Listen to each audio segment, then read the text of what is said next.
Okay, so today we'll talk about an architect and an engineer. We'll start with Minoru Yamasaki, who was born in 1913 and died at 73 in 1986. Most famously known as the author of the World Trade Center, the Twin Towers, which fell to the ground, as you know. So Minoru Yamasaki was born in December 1913, but died on the 6th of October, 6th of February 1986. Was a Japanese-American architect, best known for designing the original World Trade Center in New York City and several other large-scale projects. Yamasaki was one of the most prominent architects of the 20th century. He and fellow architect Edward Durrell Stone are generally considered to be the two master practitioners of new formalism. Interesting to compare perhaps functionalism with formalism, because they might be the two sides of the same coin. This was the man. I understood he was, he started his adult life under problematic circumstances, because his parents were Japanese, and you know what happened in the Second World War. And he was poor, he struggled, he had all kinds of jobs in order to educate himself, but obviously a very capable man. And he was able in the end to build not just the World Trade Center, but other buildings quite remarkable in size and function. So Minoru Yamasaki, what is it about these Japanese that they are so successful in architecture? Like the Dutch and the Japanese are special, so to speak, in the field of architecture.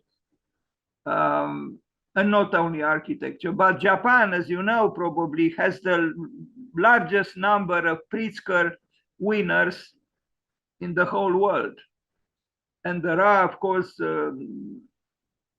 much bigger countries than Japan. And yet, Japan is leading. Minoru Yamasaki, who died on this day, February 6th, and that's why we talk about him.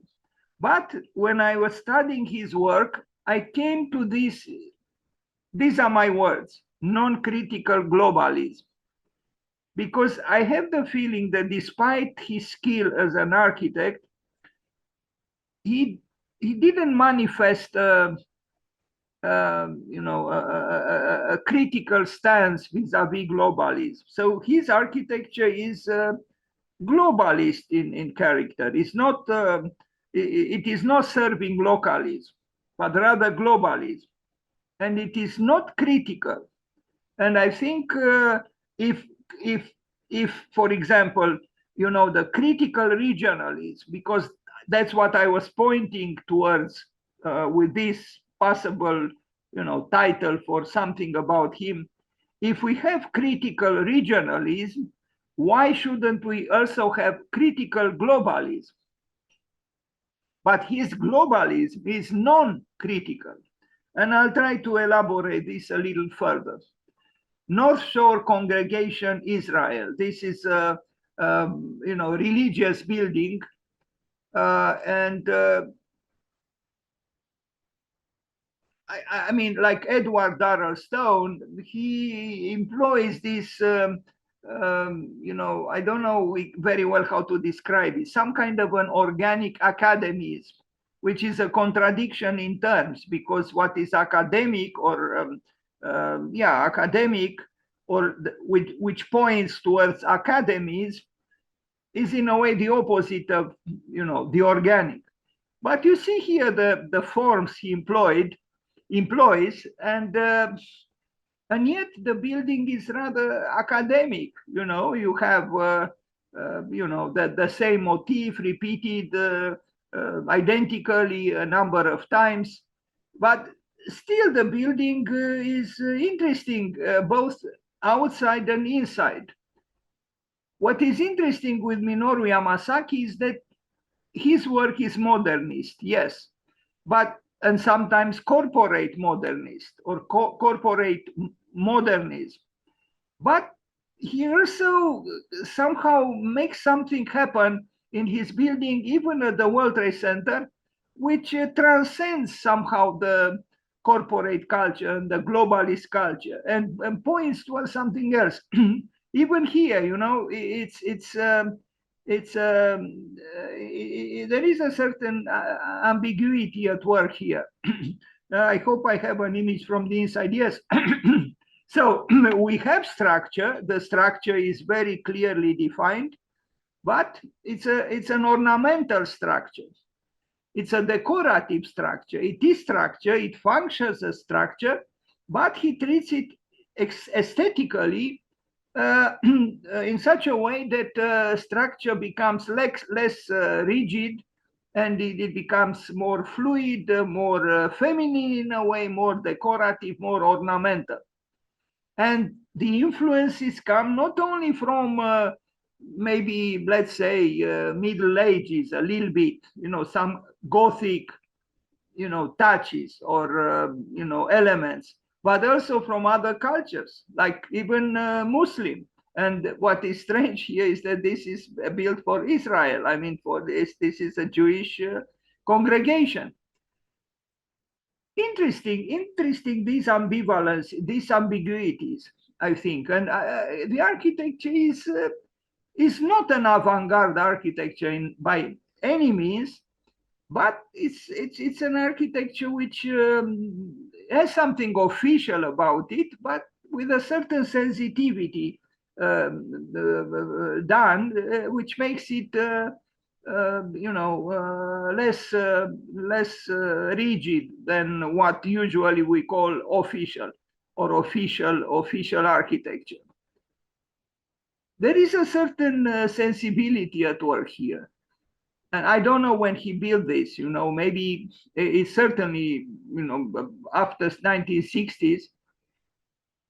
But I think this work even today is maybe more than acceptable, is to be appreciated, if not even embraced, because it has structural integrity. Also, it has aesthetical concerns, and he is able to negotiate between the two. I mean, look at the ceiling, you know, which is also the roofing.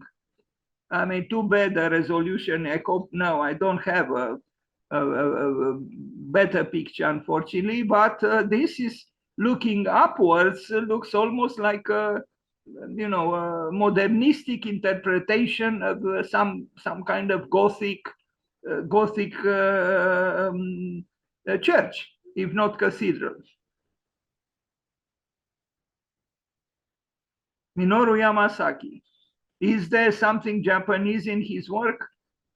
I don't know. I mean, I don't know. But the Japanese are very capable of importing elements from other cultures and then transform them through their own sensitivity.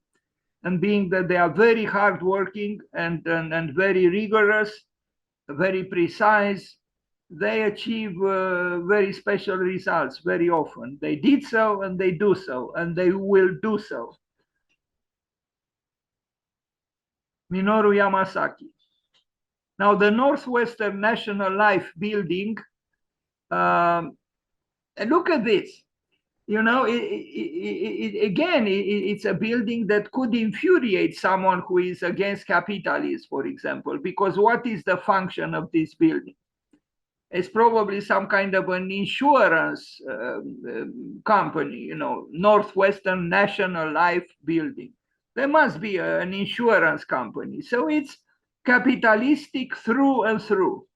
But look at this immense, you know, giant portico. Its emphasis, is it justified? I mean, you know, this is the institution of making money. Making money on the basis of the fears of the population.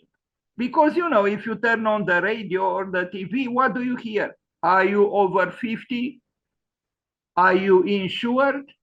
You are not insured? Wow, you have to insure immediately. So it's all about fear.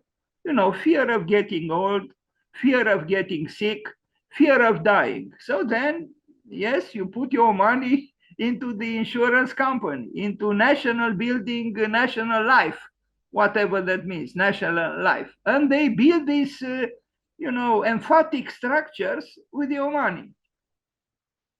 Now, I don't know. I mean, ethically, I am a little bit turned off, you know, for by this kind of glorious, you know, monumental structure, which is some kind of a temple, you know, the temple of money, you know, because that's what it is. It is the temple of money built on the fear of people, fear of sickness, fear of getting old, fear of dying. And they build monuments. And Minoru Yamasaki helped them. Yes, the building has some qualities, but what turns me off is its, you know, Apollonian glory, which is based essentially on speculating the vulnerability of people. It's very officious, not official, it's very officious, this architecture. And it really surprised me that Bernard Tschumi seems to like very much Minoru Yamasaki.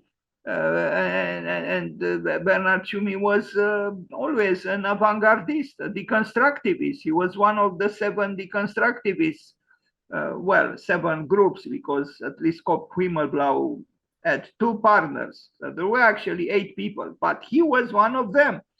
As a deconstructivist, this building is the very opposite of deconstruction. You know, this rhythm, you know, equal spacing between the columns, and you know, everything seems to be under control. You know, the national life building.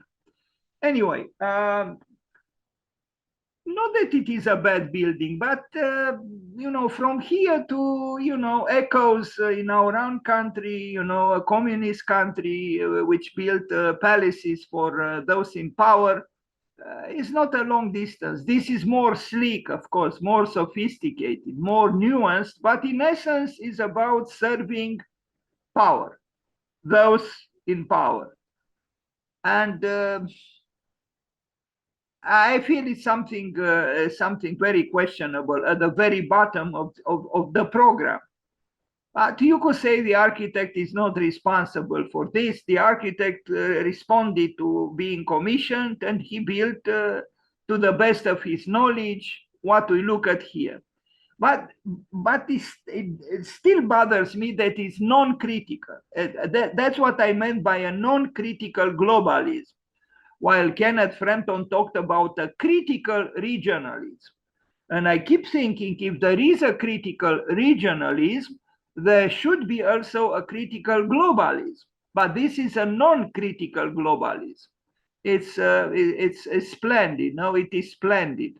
But there is a falseness behind the splendor. I would say, look at it. You know, you say with such buildings on Earth, we are gods-like, and you know, everything is fine in the world. But we know very well it is not so.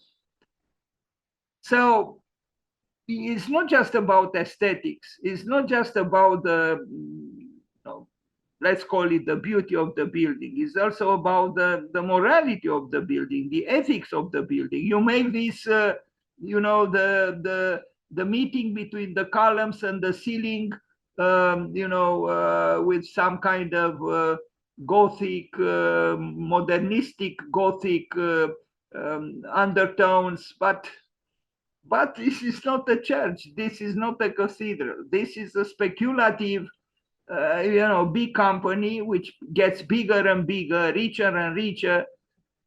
Well, you could say the church does the same thing, and maybe there is some truth there. Now, we look at a very interesting project from 1962, the Pacific Science Center in Seattle, so on the western coast of the United States. And why do I say it's interesting? Because of this Gothic undertone, or these Gothic or Gothicist undertones that animate even a science project. I mean, a building dedicated to science, Pacific Science Center. And look at this.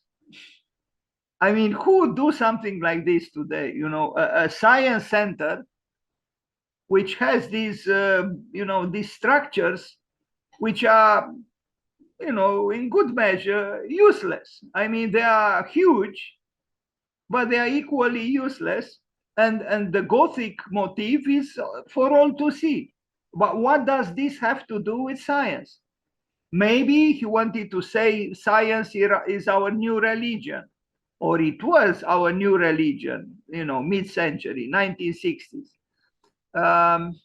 It is a surprising architecture, by all means.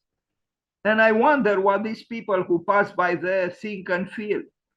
What is the relationship between science and religion? What is the relationship between a center dedicated to science and the cathedral fragment, or in a way it's like a fragment of a cathedral, or several. Also interesting to point out is the fact that the structure becomes ornamental. It is definitely structure, but the way he builds it is actually ornamental in equal measure. So here you see this is also by him. I mean, here are again Gothicist motifs which became decorative, and this might be problematic, and applied more or less to rather rectangular buildings, like here too. So all this complex was done by him, culminating with these ghosts, architectural ghosts of splendid Gothic past. I don't know. I mean, are we to trust science as being the great solver of all problems? This year, there are 400 years since the birth of Blaise Pascal, the great French philosopher and scientist. He was a great mathematician and also believer, even if maybe with some doubts. For example, Blaise Pascal was the one who said, the heart has its own reasons, which reason doesn't know. So let's say it again. The heart has its own reasons, which reason doesn't know. So he seemed to advocate the cause of the heart. Doing so, he was a Christian, but he was also a scientist. So he struggled between science and religion. What we see here is also some kind of an ambivalence, a center dedicated to science with Gothic motifs. I don't know if he inspired himself from cathedrals. Maybe he inspired himself from Venice, because of course Venice is eternally fashionable. But I don't know. It's something to me, to my taste, my critical, appetite, a little bit problematic here. Is it truly a correct expression, architectural expression of what science is? In its sweetness, this decorative treatment of the facade seems to say that science is all about grace, is gracefulness. But I'm not so sure about it. And these strange things are, how are we to interpret them? What do they mean?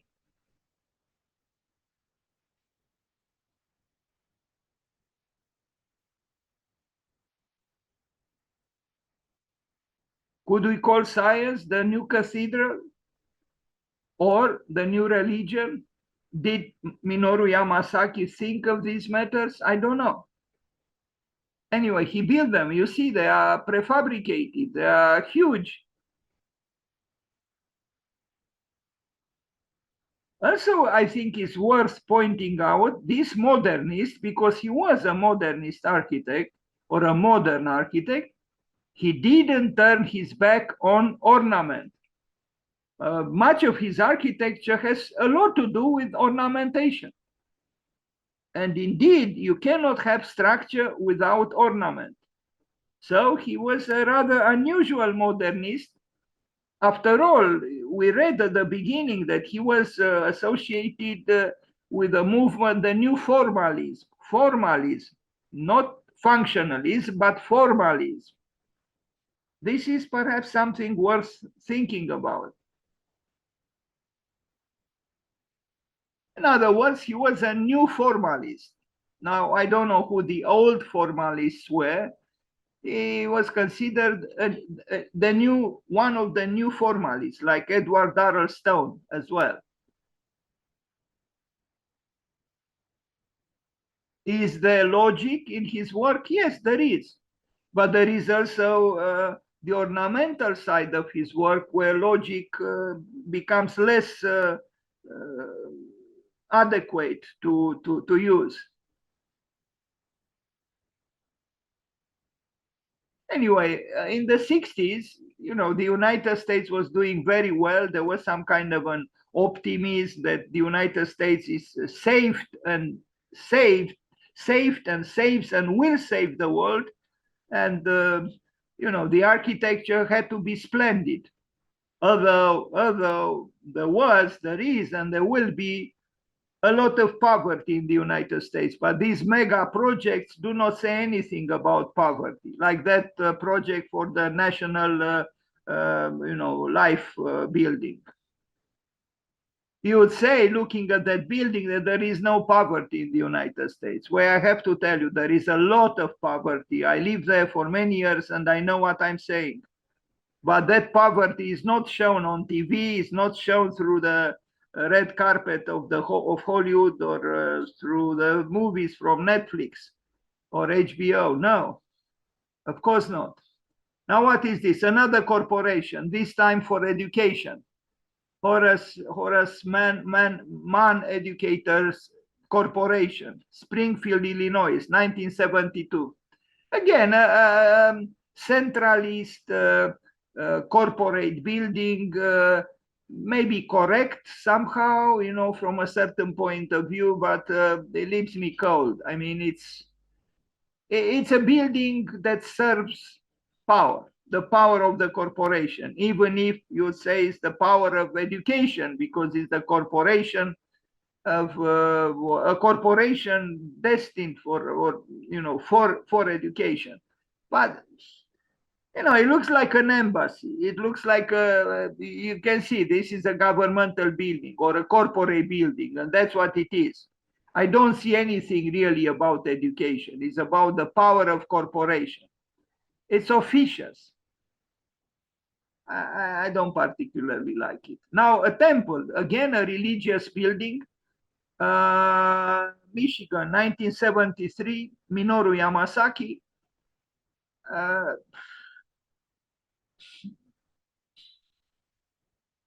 Yeah, I guess, if you pass by it, you would say this must be some kind of a religious building. Okay, let's call it a temple. It's almost a typical North American creation, so without doubts, in a way, so sure of itself. Although some doubting maybe is implied in the fact that this curvature here is different from what is going above, and so there is a surface which has its problem, so to speak, because of its it's relativity, and this is shown inside as well. But it's perfectly symmetrical, it's perfectly central, and thus, in my opinion, is not sufficient, is non-critical. Yes. Now, should a religious building be critical? Maybe yes, in our time, yes. Because we don't have the faith of the Middle Ages. No. And how do we express that? I mean, you look at this monumental structure, but at the bottom is a Cartesian box. flat and wide and long. And yes, you have some decorations there, some ornaments. I don't know. It's a little bit conveniently done, but at least in this picture, it seems to have a certain mystery, so to speak, although it's excessively central and symmetrical. But the curvatures express some kind of a longing for the unmeasurable. Century Plaza Towers, Los Angeles, 1975. Look at them. I mean, welcome to capitalism. Welcome to Los Angeles. They are in a way perfect containers of office workers. Countless office workers work in these containers. Are they glorious? Well, they are in a way in terms of great engineering, the height, the dimensions, but architecture is not very is not very eventful really. But they are impeccably done actually. But there are many such buildings in the United States. He was one of the architects who built them. There are so many. Any big city in the United States has such buildings. At least he played with the triangle.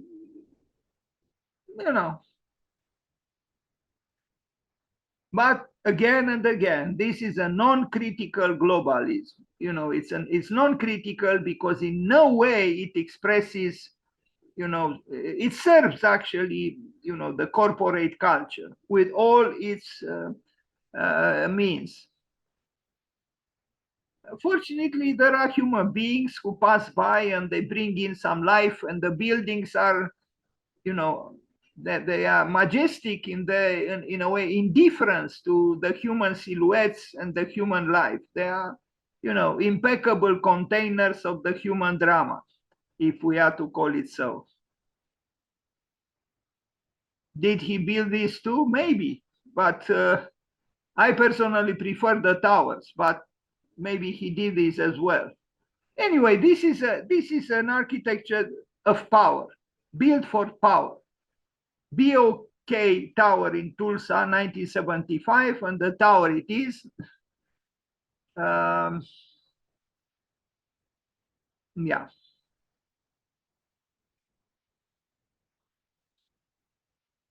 At the bottom, the building is trying to, soften its image by employing a certain historicism, but I would say rather unconvincingly. But conveniently, with these arches. But if we compare these arches with what Louis Kahn did at Dhaka in Bangladesh, we see two different kinds of architects. Kahn was much more radical, but that's why Kahn was not commissioned by the United States the way Minoru Yamasaki was. Instead, he was commissioned by one of the poorest countries in the world at that time, and that is Bangladesh. But Bangladesh had the intuition that Kahn had genius and invested in him. First, trust, and thus Dhaka came into being. I mean, the administrative, political, center of the capital of Bangladesh. This building actually bothers me a little because of its complacence in being non-critical again. It's like these buildings that Minoru Isozaki built, including the World Trade Center, which I saw. I was in its shadow, and I never got up to the top to see the city, from above, as all tourists went. It never impressed me, those two towers. They never impressed me. They were huge, and they were crushing. The human beings were just small insects in their shadows. Rainier Tower, Seattle, 1977. This one at least is adventurous at the bottom, maybe too adventurous. I'm sure certain engineers in our country, and maybe not only in our countries, our country would protest. But anyway, he elevated this, huge prism on top of that base, which is, it's kind of a, pedestal that could make one tremble a little bit considering the scale. A strange building, really, by all means. Because usually at the low level, you try to open up towards the street, towards the life of the street, towards people. But here, this pedestal, at least from this level up, is opaque. Is I don't know. It's strange. It's strange, and obviously it requires some engineering acrobacy. He did it. Well, he did it because, the triumphalist ideology of the United States at that time was almost without limits. So, all the money in the world that were there, and why not build in this way? But it does look strange. You look at this first floor or ground floor, which is so pedestrian and so, dwarfed by this massive thing. I mean, this is truly huge. And then the true hugeness happens from here upwards. Very, very strange buildings.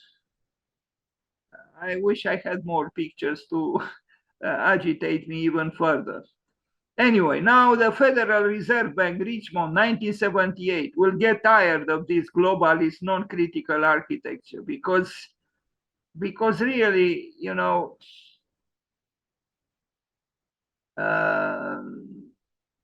such excessive and explicit formalizations of power in architectural terms could be tiring. Washington Square, Minneapolis, 100, another sky, not really a skyscraper compared to what we already saw, but he had skill, at least in this building, he didn't employ the horizontal long window, the emblematic horizontal long window that modernity so often employed, but narrow and tall vertical windows. This is something worth observing and thinking about. The windows he used, because modern architecture in general, even for Frank Lloyd Wright, was supposed to be horizontal and turn around the corner, certainly not narrow and vertical. He uses vertical windows. Now, Frank Lloyd Wright said that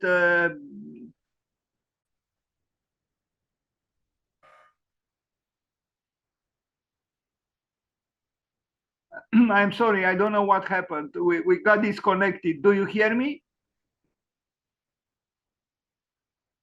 Hello, do you hear me? Yes. Just a second. I really don't understand what happened. Just a second, because I have to activate the presentation. Sorry about this.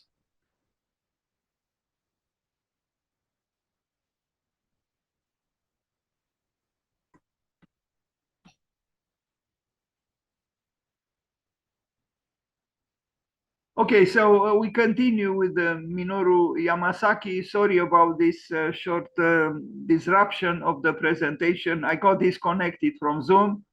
I was saying about this, field of narrow vertical windows. Okay, now a building in Madrid, Torre Picasso. Of course, it had to be Picasso. Now, what does this have to do with Picasso, really? It's a question one should ask. But it is called Torre Picasso, Madrid. When was it made? In 1988. I mean, it could have been, Torre I don't know, El Greco, or I don't know, Salvador Dali, or even Goya, if you abstract to such an extent, as he did. Why is it Torre Picasso? I don't know. That's how it is called. The glorious tower, very, unchallenged by doubting or by the shadows of art. What I dislike here is the base. I guess he tried to negotiate with the ground level, but it's too, I don't know, too convenient and too predictable, you know,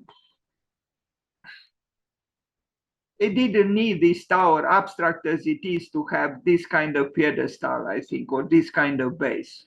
It looks better without it, from far away. Of course, in contrast with the buildings, the beautiful trees, not trees, the beautiful mountains behind are truly the ones worthy of our, appreciation. But the mountains were not made by human architects, but by someone else. Anyway,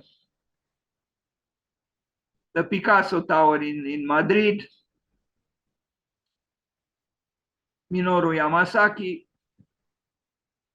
heliport on top, of course. What would Picasso as a tower do without one?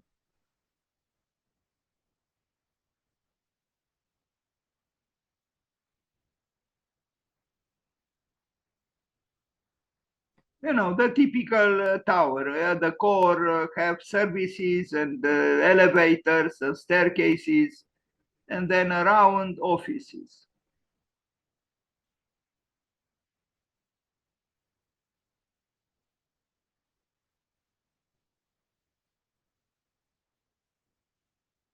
Now we arrive at the Twin Towers. We are approaching the end of this presentation on Minoru Yamasaki. Of course, everybody knows the former World Trade Center, the Twin Towers.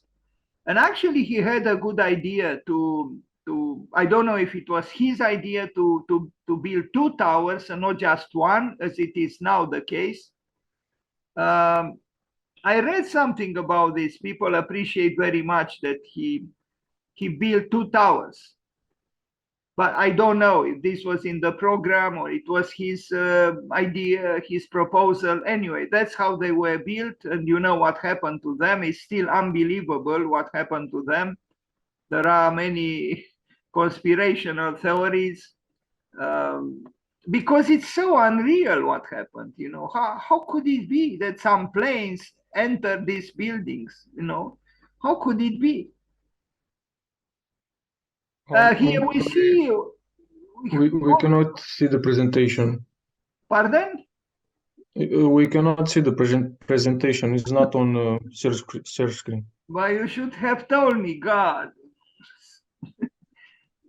Here I was trying to choose my why didn't you wait until the very end? Now it's good that you told me now, but it's so late.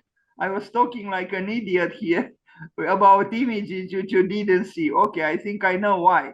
Sorry about this. I have to reactivate the screen. I guess when I got disconnected, this function got disconnected too. Sorry about this. Now you see it, right? Yep. Yeah, sorry about this. So I start again from this current slide with this tower, the Picasso Tower in Madrid. Maybe I should, yeah, from here, Torre Picasso, Madrid, 1988, Minoru Yamasaki. And I was saying that why is it called Picasso? In what way it relates with Picasso? It could have been named with the name of another Spanish artist. But okay, we accept. It's the Torre Picasso. A typical tower,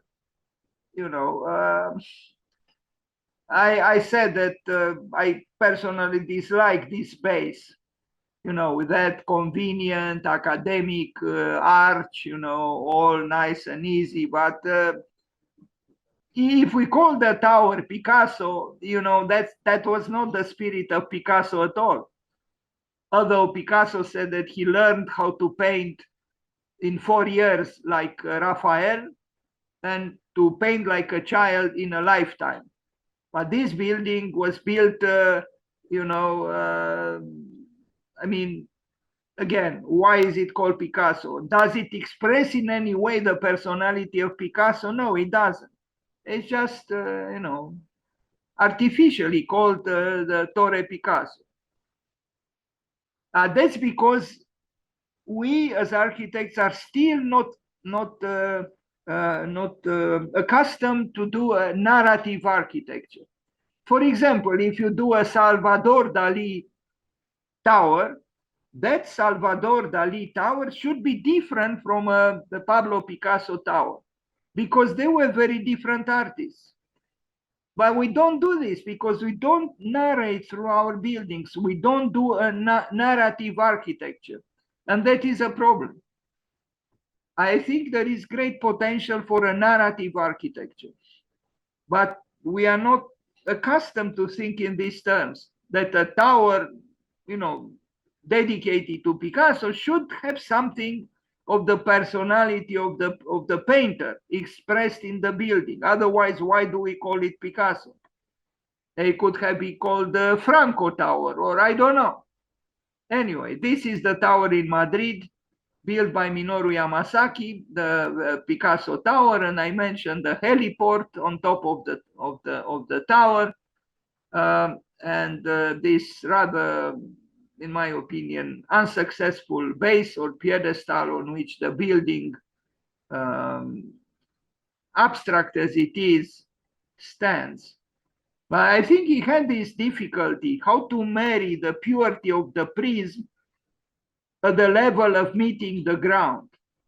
And yeah, it is not an easy problem. It is a challenge, but I don't think he negotiated properly, because the architecture of what is here has nothing to do with the architecture of what is here.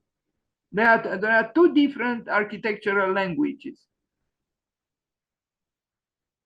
The plan, as I said, with the typical office tower with circulations in the center, and elevators, restrooms, staircases, and so on. The Twin Towers. Now we arrive at the well-known Twin Towers, World Trade Center, the two towers that he built and that came down dramatically, as we know. And yes, people still don't quite believe it, and I still don't quite believe it. How could it be? How could it be in the 21st century to have this sort of tragedy? One thing is for sure, they don't exist any longer.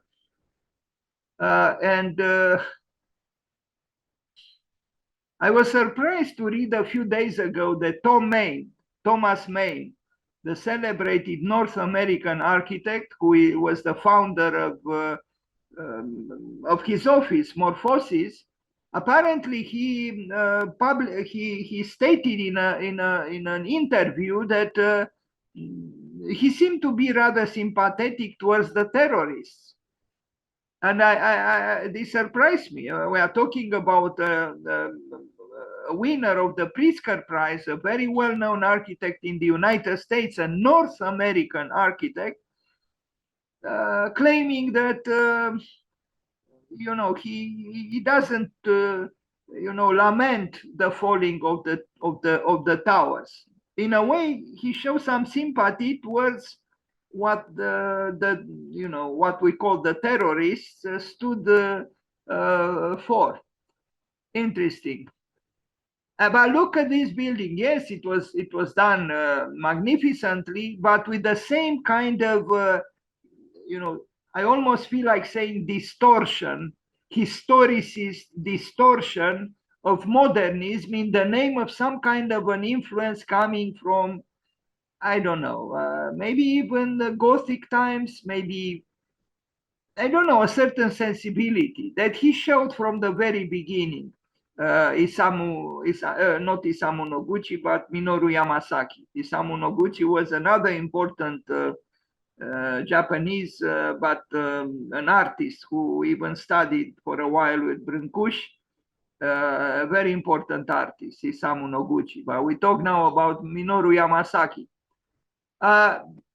We already saw in some of the previous buildings that we looked at the aesthetics of Minoru Yamasaki.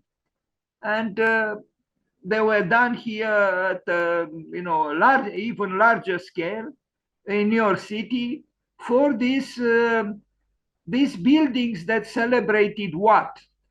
The World Trade Center was the ultimate capitalist institution concerned with, dominating the world through commercial means, through financial speculations and manipulations. This is what this huge pair of towers served.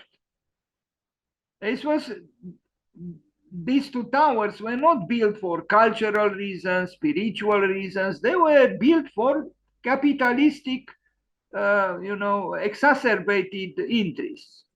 That's what they were made for, and that's why they fell the way they fell, because other people were irritated by them. Through these two towers, the United States dominated the world. Not only through them, of course, there are many other towers, not only in New York City, but in many other cities in the United States, and now in many other cities in the world. But there was a kind of quintessential, symbolic, of a domineering capitalism concerned with money, money, and money again. And, as it is said, what goes up one day will go down. And they went down tragically, as we know. It happened that I was in New York City 2 weeks after the terrible tragedy. I was actually moving back to Romania, and I had to send some of my things from New York back to Romania. So 2 weeks after what happened, September 11, I arrived at LaGuardia Airport in New York City, and it was a very different New York. Lots of militaries with rifles on their chests at the corners of the streets. It was a very tense atmosphere. And I have to tell you, many streets from the site of World Trade Center, of the former World Trade Center, so at a long distance from the site of it was blocked. You couldn't walk close to the site of the tragedy, but it was a terrible smell in the air, even 20 blocks away from the site of World Trade Center. It was indeed a major tragedy. And I read once in an airplane, in a newspaper, I think a British newspaper, saying, a journalist said that he traveled many times to New York City, and here was a city always capable to renew itself, rejuvenate itself almost immediately, but not in this case. In this case, it took them a very, very, very long time to rebuild one tower. And the psychology of the New Yorkers was affected dramatically by what happened then. Anyway, on the other hand, Susan Sontag, a very important intellectual, North American intellectual, well, she died a number of years ago. At that time, what I'm trying to say is there were North Americans rather courageous who expressed opinions which were not in line with the official, perception about, the big tragedy. And Susan Sontag said, we can accuse the terrorists of many things, but not that they didn't have courage. And I believe it is true. I mean, try to imagine, you know, coordinating themselves in that way and now going directly towards death, knowing that they were going to die. Try to imagine being in the pilot pit and moving with great speed, a plane speed towards World Trade Center. Anyway, here is Minoru Yamasaki, rather cocky and, you know, a little bit playboy-like, you know, with the bow tie and the drafting board and all the rest, you know, a successful man. What can you say? I understood he had some troubles in his marriage, his first marriage, or I think he remarried his first wife. Something happened. You can find out on Wikipedia. Anyway, he was an interesting man, and he was an interesting man also because he started in very unauspicious circumstances. He was very poor. He was Japanese, and the Japanese were not seen with the favorable eyes after the tragedy of Second World War, and yet he succeeded in amazing ways, and he even built what you look at right now. Anyway, here it is. As I said to you, I think I had been here in the shadow of the big towers. I'd even entered the hallways, but I never went up to the last floor to the terrace to watch New York City from above, as many tourists went. But I had a good friend who worked in an architecture office in one of these towers, and I visited him once or twice, and that's why I entered World Trade Center. But I never truly liked these towers because they were, you know, they were in a way untouchables. They were unreachable because of their size. Now they are gone, as you know.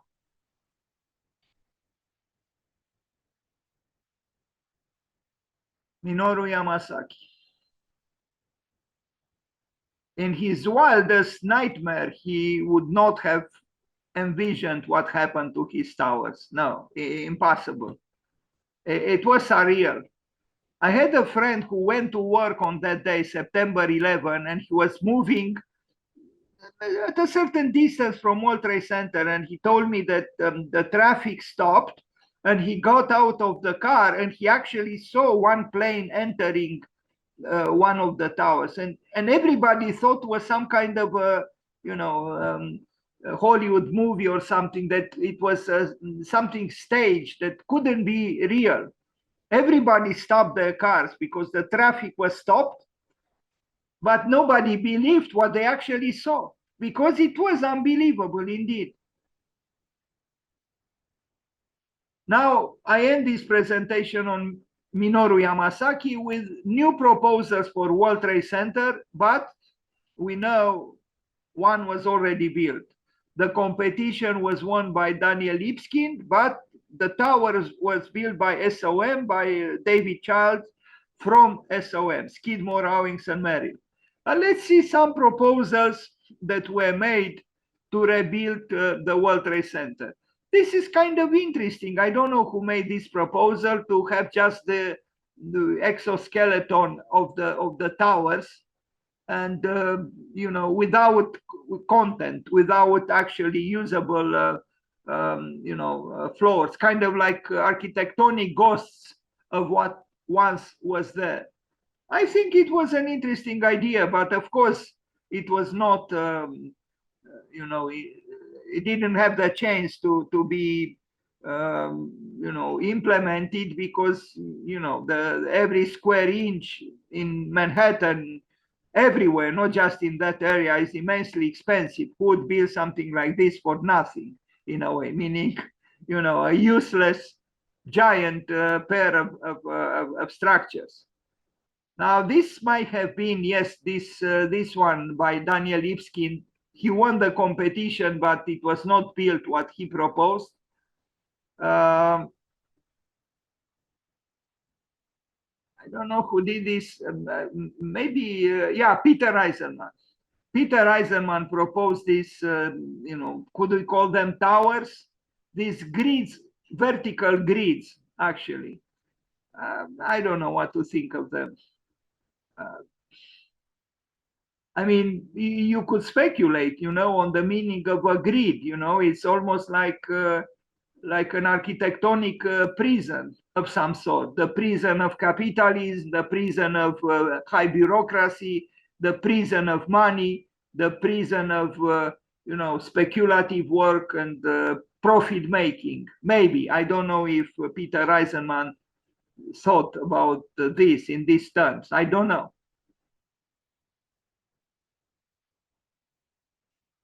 It was rejected. It was not built, as you know. So this was Peter Eisenman on the site of the World Trade Center.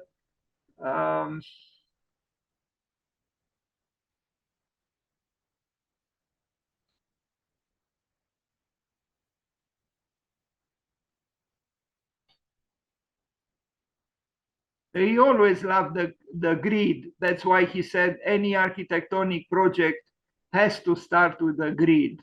And then he started in his later projects, but not only, also in his early works, he problematized the grid, he deformed it. He started with the grid and then he started to sabotage it. But here it is not sabotaged. It's two vertical grids and the moon on the blue sky. Now I don't know who did this one. Another proposal which was not built. The architects got wild. Of course, it was a great moment to jump in and make sometimes utopian proposals, or architects are very easy to be seduced into some kind of a limitless exuberance. This one, a different kind of work. No, I don't remember who made this proposal. Certainly not Minoru Yamasaki. And this might have been Sir Norman Foster.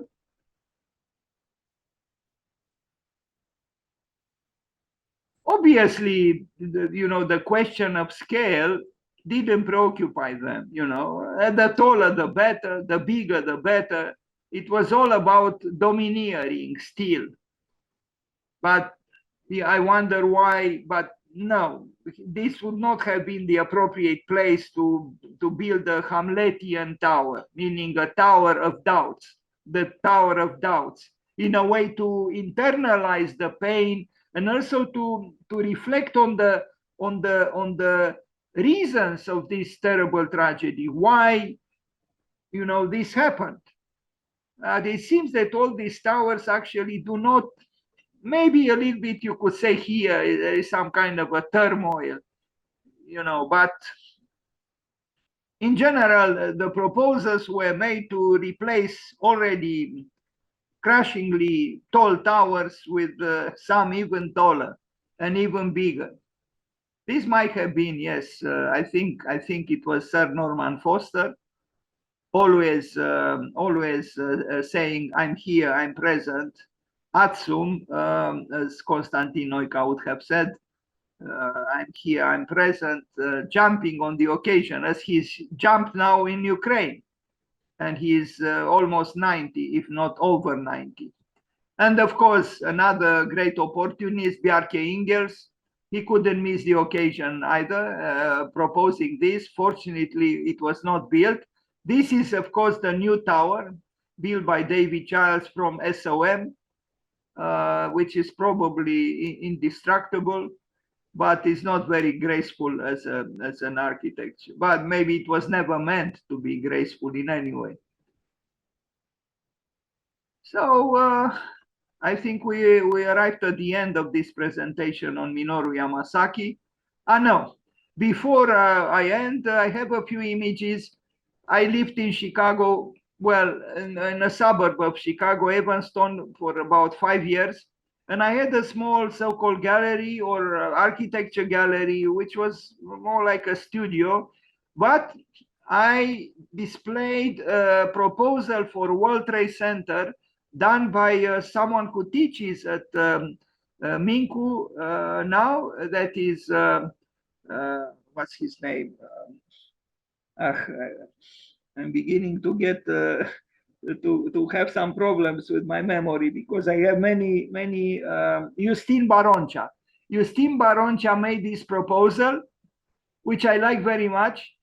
It was inspired by the Kiss by Brâncuș, and he imagined two towers, a black one and the white one, embracing. And I wrote here a text which I displayed in the windows of my gallery called not World Trade Center, not WTC, but WEC, World Embrace Center, as opposed to World Trade Center. That's what this long text was about, and this was an image of a model that Justin Baroncha did. I like his proposal. If we tell the problem was that the first, the first World Trade Center, the squares of the plan of the two buildings were not aligned. These were aligned, and this might have been a problem. But otherwise, I liked it very much. And this was the inspiration, the well-known work by Constantin Brâncuș. A nice idea, World Embrace Center as opposed to World Trade Center, finding inspiration in the Kiss by Constantin Brâncuș.